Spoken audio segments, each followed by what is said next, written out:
General Notice 001 Alpha, in order to prevent knowledge of SCP-001 from being leaked, several /no false SCP-001 files have been created alongside the true file /files. All files concerning the nature of SCP-001, including the decoy /decoys, are protected by a mimetic kill agent designed to immediately cause cardiac arrest in any non-authorized personnel attempting to access the file. Revealing the true nature /natures of SCP-001 to the general public is cause for execution, except as required under Redacted. Warning. Any non-authorized personnel accessing this file will be immediately terminated through Berryman Langford mimetic kill agent. Scrolling down without proper mimetic inoculation will result in immediate cardiac arrest followed by death. You have been warned. Mimetic kill agent activated. Continued life signs confirmed. Removing safety interlocks. Welcome, authorized personnel. Please select your desired file. SCP-001-D. Harold Wodew lived a rather uneventful life, or rather, as uneventful of a life as one could when you worked for the Foundation and were stationed in Sloth's Pit, Wisconsin. He was the senior archivist at the little site, storing the minor non-anomalous objects the Foundation wanted to hold on to, and all of their associated files. He had a letter from ADRX-19. Checking with the records, he saw that it was the oldest Foundation site, back from the days before it was even called the Foundation. There had been an update, it was growing too old, and was being shelved, with everything being shipped off elsewhere. Today, Site 87 received the first of their packages from the old base, a large wooden crate and a case of files to accompany it. It had been wheeled up to the bay doors of the archives by a delivery man, and had stunned Harold when he read what was stamped to the side. SCP-001.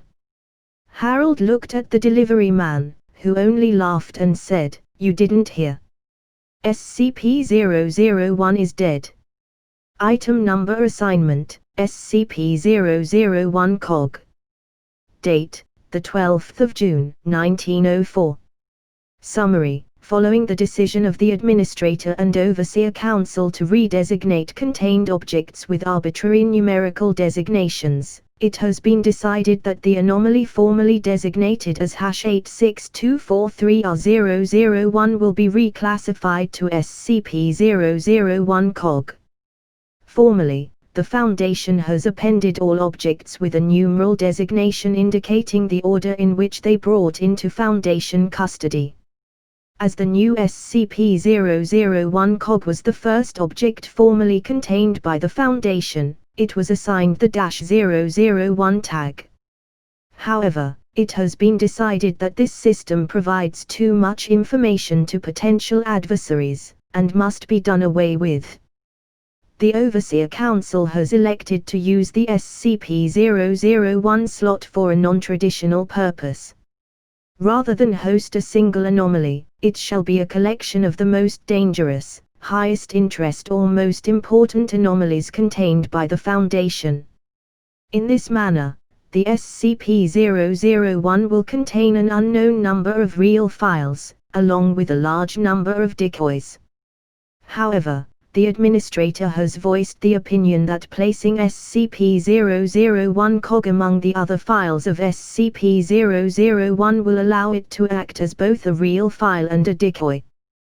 The details of SCP-001 COG are accurate and can be placed within the SCP-001 slot without raising suspicion. One might think that we are merely being shy about our origins.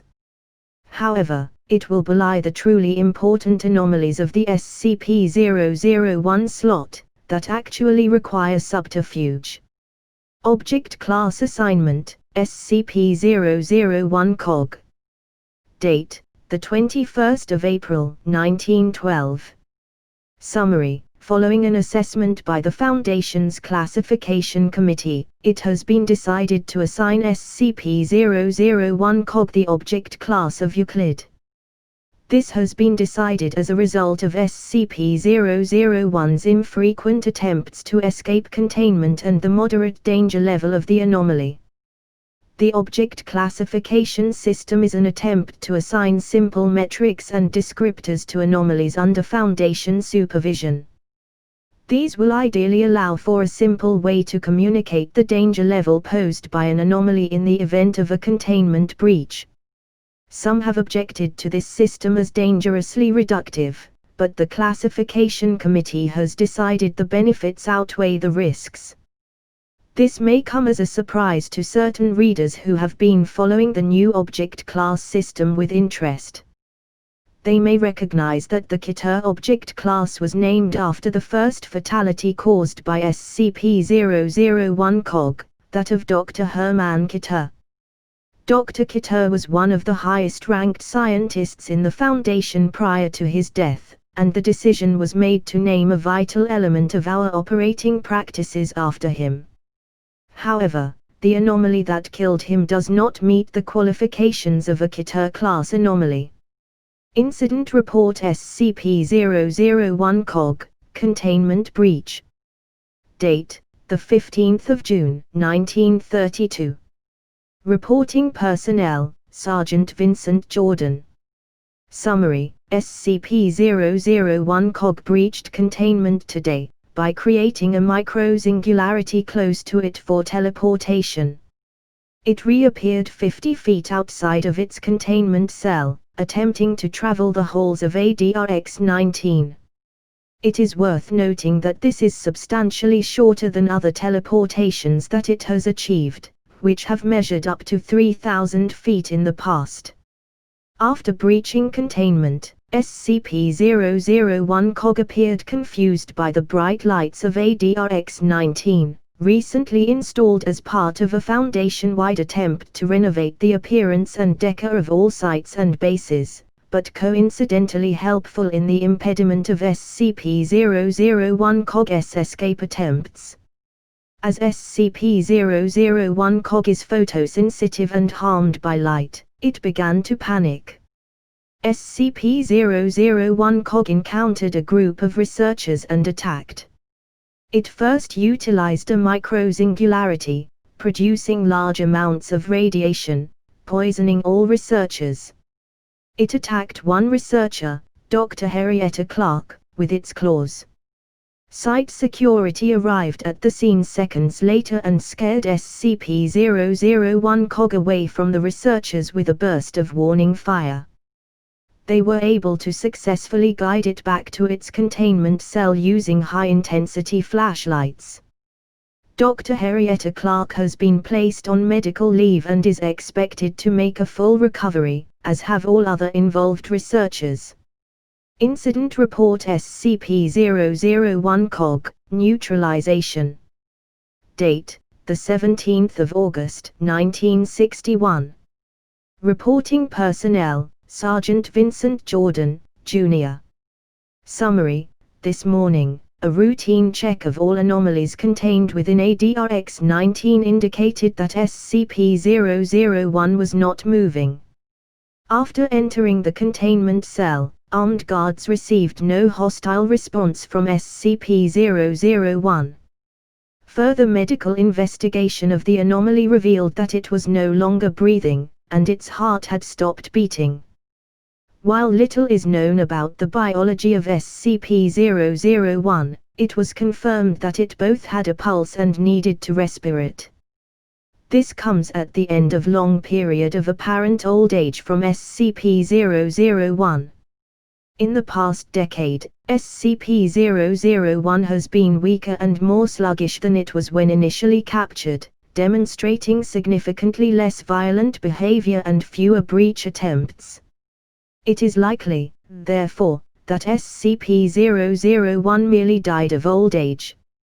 An autopsy for SCP-001 has been scheduled for the 19th of August, 1961. Foundation-wide update, ADRX-19 closure.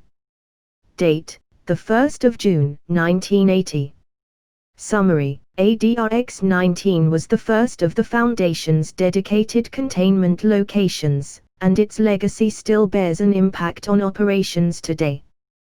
The leading containment site, Site 19, was named in honor of ADRX-19, as a tribute to the dedication of the individuals who worked at that site. Many of the current operational practices and architectural designs that are used by all Foundation sites were first conceived and implemented at ADRX-19. These are many and vary wildly in nature, but ADRX-19 was the first Foundation building to truly have the Foundation style that is so familiar to us all. However, ADRX-19 is growing old, and it is time for the Foundation to move on from these roots. Beginning in 1970, Phase I of a plan to phase out ADRX-19 began. As a result of this, anomalous objects ceased to be sent towards ADRX-19 for containment and were sent to other locations, including its successor, Site 19. Beginning in 1973, all Keter-class objects were transferred from ADRX-19 to other, more appropriate locations.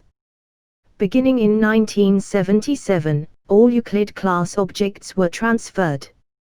And now, all remaining safe or neutralized objects are being transferred to other sites. Archival and low-security objects will be sent to appropriate locations. The actual building of ADRX-19 will be demolished once all objects have been relocated, and all personnel stationed there will be transferred to new locations. Overwatch would like to thank all the staff members of ADRX-19 for their commendable service over the past 90 years. Their dedication is appreciated. In the crate, Harold found nothing more than a pile of inhuman and strange bones that belonged to something that should have never existed. The files he had been given were strange and outdated. They looked like they had been written decades ago and had never been updated. He had heard legends about what SCP-001 was, little stories from here and there. The greatest failings of the Foundation and the Ethics Committee, or secrets too terrible for the Foundation at large to know, or terrible monsters. It happened all the time over lunch. What do you think SCP-666 is? SCP-013. SCP-1000. SCP-001. He was disappointed, in a way, to know that it was nothing more than the first thing the Foundation ever threw into a box. There wasn't really anything important about it, not anymore, at least. As Harold wheeled the crate containing the remains of SCP-001 to the back of the storage hangar, he mused to himself about how the Foundation had moved on. The documentation he recovered implied that SCP-001 had been crucial to some of the early decisions of the Foundation. Keter wasn't named after the Kabbalah but a German doctor, for instance. So that's why it rhymes with Peter and not better. Weeks after the bones of SCP-001 came in, Wodew was still thinking about it. Something just didn't sit right with how something as influential as it was being treated. He had always assumed that SCP-001 was a cause for the foundation of the Foundation, rather than being as unimportant he discovered it to be. One late night, just before he closed up the archives for the night, Wodew walked down the dank halls and found the crate that contained the skeleton. He cracked it open with a crowbar and removed the skull. The Foundation had never figured out where SCP-001 had come from, or what it was. All they knew was that it was a demon that screamed radiation. It had died before they could ever figure it out, not that it looked like they were trying very hard when it did die. He couldn't justify his feelings. There was just a gut instinct that SCP-001 was supposed to have been important. There wasn't any rhyme or reason for it, he had just heard too many rumors about what it was. but there was nothing that justified those feelings, and no reason it should be any different than the rest. He raised the skull in his hand, examining it and turning it around, trying to find something that all those that had come before him had failed at doing, and failing at that. Alas, poor SCP-001,